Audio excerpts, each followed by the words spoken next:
बिस्मिल्लाहिर्रहमानिर्रहीम अस्सलाम वालेकुम स्टूडेंट्स। हम डिस्कस कर रहे थे चैप्टर नंबर 2 फिजिक्स 9 काइनेमेटिक्स। हमने एक्सरसाइज स्टार्ट कर दिया। शॉर्ट क्वेश्चंस हमने लास्ट लेक्चर में कुछ देखे थे। आज के लेक्चर में हम एक्सरसाइज के रिमेनिंग शॉर्ट क्वेश्चन देखेंगे। आइए स्टार्ट करते हैं। स्टूडेंट्स 2.4 जो शॉर्ट क्वेश्चन एक्सरसाइज का वो बहुत ईजी है। उसने कहा है कि स्पीड, वेलोसिटी और एक्सेलरेशन को डिफाइन करें। तो ये स्पीड, वेलोसिटी, एक्सेलरेशन में पूरा एक लेक्चर ऑलरेडी डिलीवर हो चुका है। आप वो जाकर देखें और वहाँ से डेफिनेशन उठाकर और एक एक एग्जांपल उठाकर दोनों के लिख लें। वो क्वेश्चन आप बखूबी कर सकते हैं। स्टूडेंट्स 2.5 क्वेश्चन देखें एक्सरसाइज का। Can a body moving at a constant speed have acceleration. कहता है कि अगर कोई बॉडी कांस्टेंट स्पीड से मूव कर रही हो तो क्या वो एक्सेलरेशन ऑक्यूपाई करेगी या नहीं करेगी। स्टूडेंट्स इसके दो सिनेरियो हो सकते हैं। जैसे कि अगर आप क्वेश्चन को खाली देखें तो उसने कांस्टेंट स्पीड का वर्ड यूज़ किया है। हमने एक्सेलरेशन की डेफिनेशन पढ़ी थी जिसमें कहा था हमने कि the rate of change of velocity of a body is called acceleration. कि वेलोसिटी की चेंज होने के रेट को हम एक्सेलरेशन बोलते हैं। वहाँ पे हमने वेलोसिटी को डिस्कस किया था। जब क्वेश्चन में हमें स्पीड कह रहा है तो यहीं से ही हमें मालूम हो जाता है कि इसने हमें कंफ्यूज करने के लिए लिखा है कि कांस्टेंट स्पीड से बॉडी मूव करती है तो क्या वो एक्सेलरेशन ऑक्यूपाई करेगी या नहीं करेगी। स्पीड का जिक्र आ गया, यानी स्पीड तो एक्सेलरेशन में हमने नहीं देखी थी, हमने तो वेलोसिटी देखी थी। और स्पीड और वेलोसिटी में फ़र्क यही था कि स्पीड में मैग्नीट्यूड था जबकि वेलोसिटी में मैग्नीट्यूड के साथ डायरेक्शन भी थी।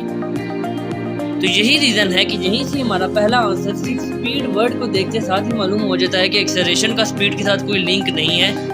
तो इस वजह से हम यहाँ पे कहेंगे कि कांस्टेंट स्पीड से एक्सेलरेशन में कोई फ़र्क नहीं पड़ता। तो इसका सिंपल आंसर नो होगा। इससे भी एक और बेहतर आंसर बनाया जा सकता है। कांस्टेंट स्पीड को अगर हम कांस्टेंट वेलोसिटी ही कंसीडर करें तो क्या कांस्टेंट वेलोसिटी से अगर कोई बॉडी मूव करे तो क्या वो एक्सेलरेशन ऑक्यूपाई करेगी या नहीं। सबसे पहले हमें ये मालूम होना चाहिए कि कांस्टेंट स्पीड या कांस्टेंट वेलोसिटी का ग्राफ किस तरह का होता है। हमने ग्राफ पढ़ा था, हमने देखा था कांस्टेंट स्पीड का ग्राफ इस तरह से होता है। Straight line parallel to the time axis अगर हमारे पास आ जाए तो ऐसे ग्राफ को हम कहते हैं कि एक कांस्टेंट स्पीड से मूव कर रहा है। क्योंकि इसमें आप देखें कि एक बॉडी है जो 4 मीटर पर सेकंड स्पीड से ही मूव कर रही है कंटिन्यूसली। ये ग्राफ क्या बता रहा है कि टाइम के चेंज होने से 5 second, 10 second, 15 second, 20 second time तो चेंज हो रहा है लेकिन वेलोसिटी या स्पीड चेंज नहीं हो रही। इसका मतलब ये कांस्टेंट स्पीड से बॉडी मूव कर रही है। तो कांस्टेंट स्पीड का ग्राफ याद रखिएगा straight line parallel to the time axis होगा। तो हमने देख लिया कांस्टेंट स्पीड या कांस्टेंट वेलोसिटी का ग्राफ कैसे है। अब ये पता लगाना है कि क्या कांस्टेंट वेलोसिटी से अगर कोई बॉडी मूव करे तो क्या वो एक्सेलरेशन ऑक्यूपाई करेगी या नहीं। इसके लिए कि हम एक्सेलरेशन की डेफिनेशन में जाना होगा। एक्सेलरेशन की डेफिनेशन अगेन क्या थी? The rate of change of velocity of a body is called acceleration. कि किसी भी बॉडी में एक्सेलरेशन के चेंज को अगर हम टाइम से लिंक करें मेरे पास एक्सेलरेशन आ जाता है। वेलोसिटी का क्या देखना है? चेंज देखना है। क्या कांस्टेंट स्पीड में या कांस्टेंट वेलोसिटी में वेलोसिटी चेंज हो रही है? ग्राफ को देखें कि टाइम की चेंज होने से वेलोसिटी तो 4 मीटर पर सेकंड है, वेलोसिटी तो चेंज नहीं हो रही। इसका मतलब कि वेलोसिटी चेंज नहीं हो रही। जब वेलोसिटी का चेंज ही 0 है, वेलोसिटी का चेंज ही नहीं है तो एक्सेलरेशन कैसे आ सकती है।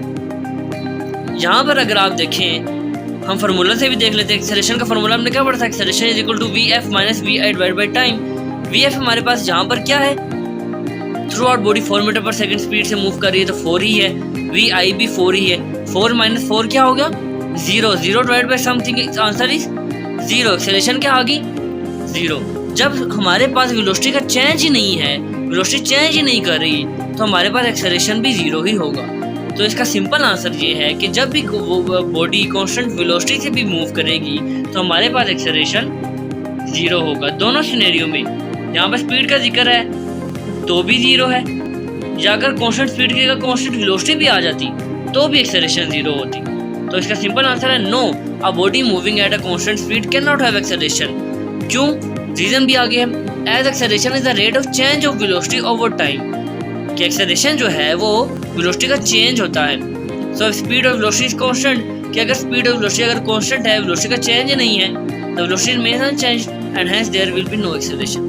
अगर एग्जांपल मैं आपको इसकी बताऊं तो एग्जांपल आप इमेजिन करें कि कार मूव कर रही है स्ट्रेट पाथ पर with a speed of 60 miles per hour without changing its direction. Straight line में मूव कर रही है और कांस्टेंट स्पीड से मूव कर रही है तो एक्सेलरेशन नहीं होगी। याद रहे, ज़रूरी नहीं है कि अगर कोई बॉडी मूव कर रही है तो एक्सेलरेशन ऑक्यूपाई करेगी। यहाँ पर हमने ये भी देख लिया कि वेलोसिटी तो है, ज़रूरी नहीं कि वेलोसिटी अगर है तो एक्सेलरेशन भी होगी।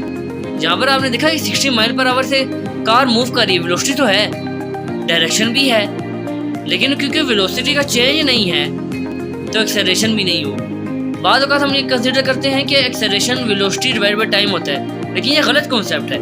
एक्सेलरेशन दरअसल वेलोसिटी का चेंज होता है, तो जब वेलोसिटी का कोई चेंज नहीं आएगा तो एक्सेलरेशन भी नहीं आएगी। एक और एग्जांपल अगर मैं आपको बताऊं कि अगर आप बॉल को वर्टिकली अपवर्ड थ्रो करें, वर्टिकली डाउनवर्ड थोड़ी आप फॉल करें बॉल को, तो आपको मालूम होगा कि कोई एक्सेलरेशन नहीं है उस बॉल में, हालांकि वेलोसिटी भी है बिकॉज ऑफ कांस्टेंट वेलोसिटी। क्योंकि एक वक्त आएगा जब ग्रेविटी की फोर्स और ड्रैग फोर्स यानी एयर की फोर्स आपस में मैग्नीट्यूड में इक्वल आ जाएंगी, लेकिन डायरेक्शन में क्योंकि ऑपोजिट होंगी तो एक दूसरे के इफेक्ट को कैंसिल करेंगी, तो बॉडी कांस्टेंट वेलोसिटी से मूव करेगी, और जैसे ही कांस्टेंट वेलोसिटी से बॉडी मूव करना स्टार्ट करेगी हमारे पास एक्सेलरेशन जीरो हो जाएगा।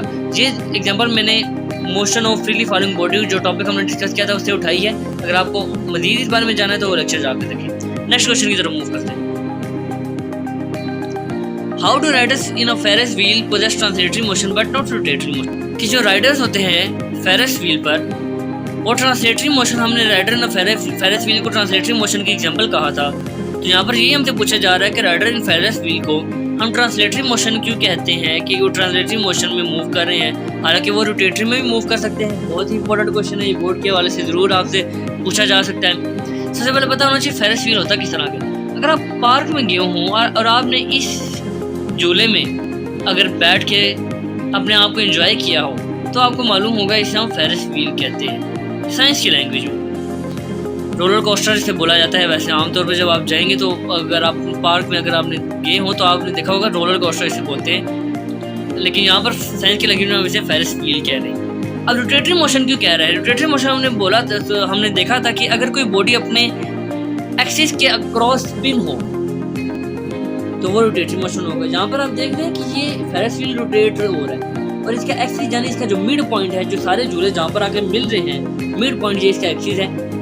कहना भी कि बात भी ठीक है कि वो अपने एक्सिस के अक्रॉस स्पिन हो रहा है तो रोटेटरी मोशन में होना चाहिए, लेकिन ट्रांसलेटरी मोशन में क्यों है? बहुत ही इंपॉर्टेंट क्वेश्चन को जरा गौर से पढ़ें। राइडर्स की बात हो रही है। अगर मैं राइडर यानी जो इस झूले में जो बैठते हैं, अगर मैं उनको निगलेक्ट कर दूं, अगर मैं खाली इस बास्केट को देखूं जो नंबर ऑफ बास्केट मूव कर रही हैं, अगर इन बास्केट्स को देखा जाए तो इन सब बास्केट जो हैं वो अपने एक्सिस यानी इस जो मिड पॉइंट है इससे जाकर अटैच हुई हुई है।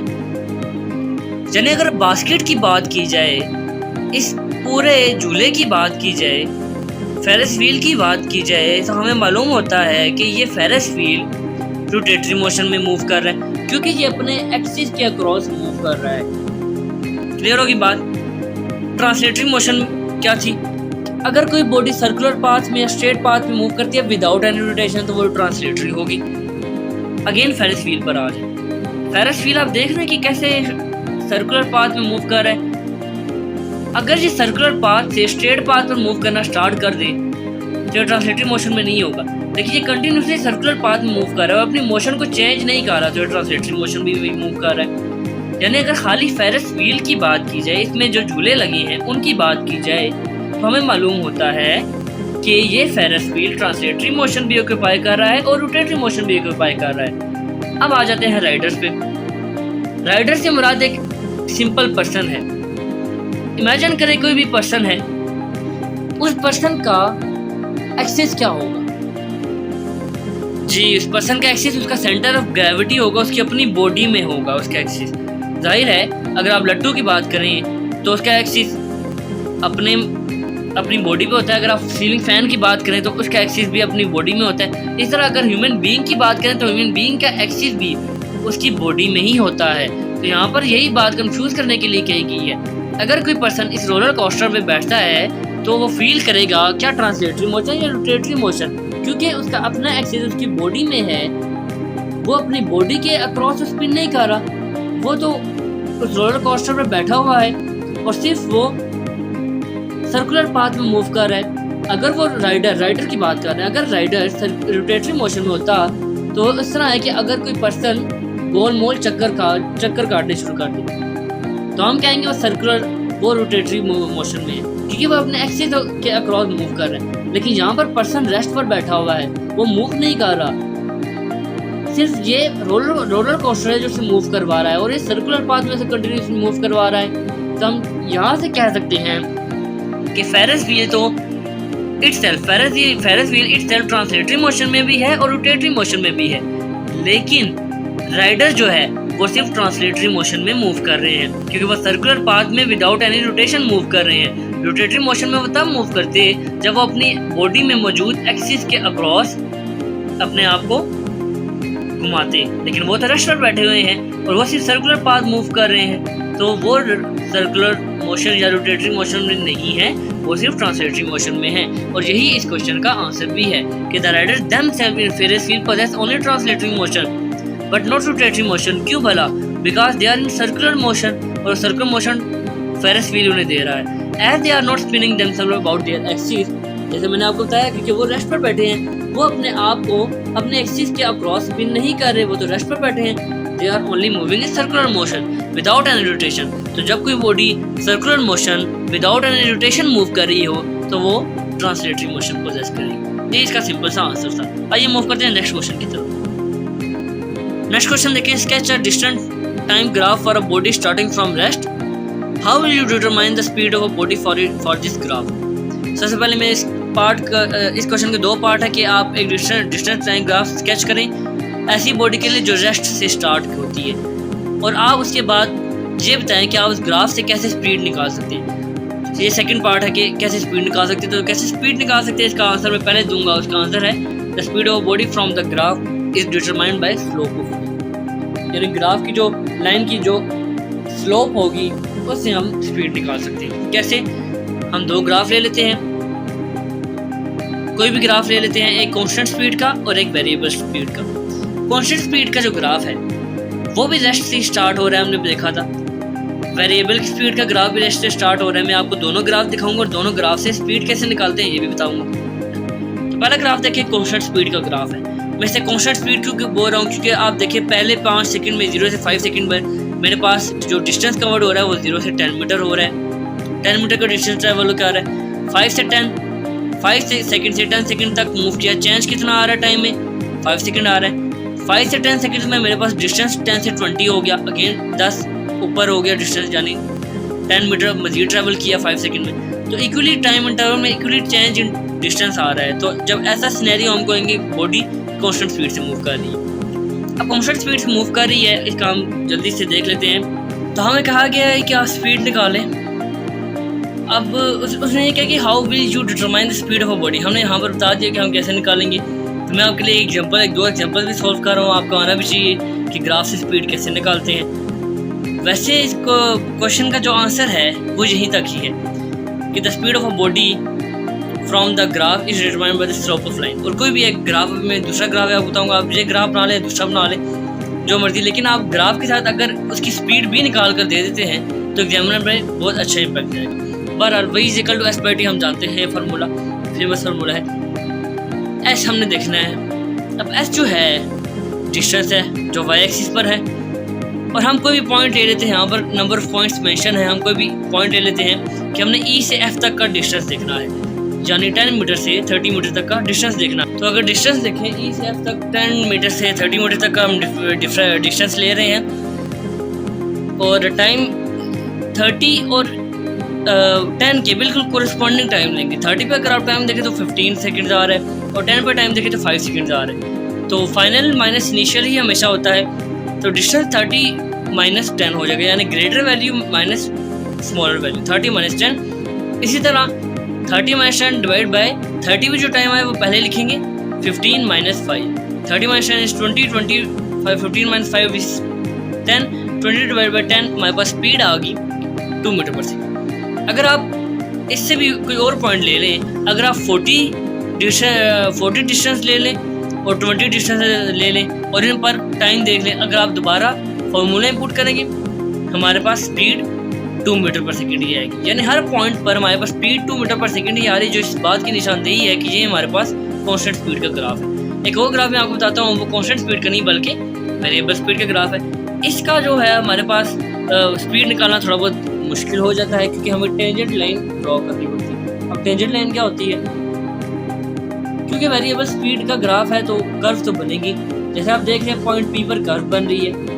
इस पॉइंट पी के बिल्कुल आपने एक स्केल रख के पॉइंट पी पर स्केल आपने रखकर एक स्ट्रेट लाइन लगानी है, जो पॉइंट पी को पास करती हुई एक्सिस को भी जाके हिट करे, और इतनी लंबी आपने कर देनी कि वाई एक्सिस से थोड़ी सी ग्रेटर, वाई एक्सिस के इक्वली पहुंच जाए। जैसे आप देख रहे हैं वाई एक्सिस के बिल्कुल बराबर पहुंच चुकी है पॉइंट ए पर, और पॉइंट क्यू पर एक्सिस को इस टेंजेंट लाइन ने जो है वो हिट कर लिया है। तो याद रखिएगा कि कर्व पे जो हम लाइन ड्रॉ करते हैं इसे हम टेंजेंट लाइन कहते हैं। इसकी हम वर्किंग देख लेते हैं। Again v equal to S by T, distance हम ले रहे हैं r से s तक का डिस्टेंस, आप a से s तक का भी ले सकते हैं। जैसा आपका, क्योंकि वेरिएबल स्पीड है तो हर पॉइंट पर स्पीड चेंज हो। अगर आप p ले लें पॉइंट, और p पे जो टाइम आ रहा है वो 10 आ रहा है, आप देखेंगे कि जहाँ पर भी मेरे पास स्पीड चेंज हो, क्योंकि वेरिएबल स्पीड है, यानी स्पीड वेरी कर रही है टाइम के साथ। डिस्टेंस r पे डिस्टेंस देखा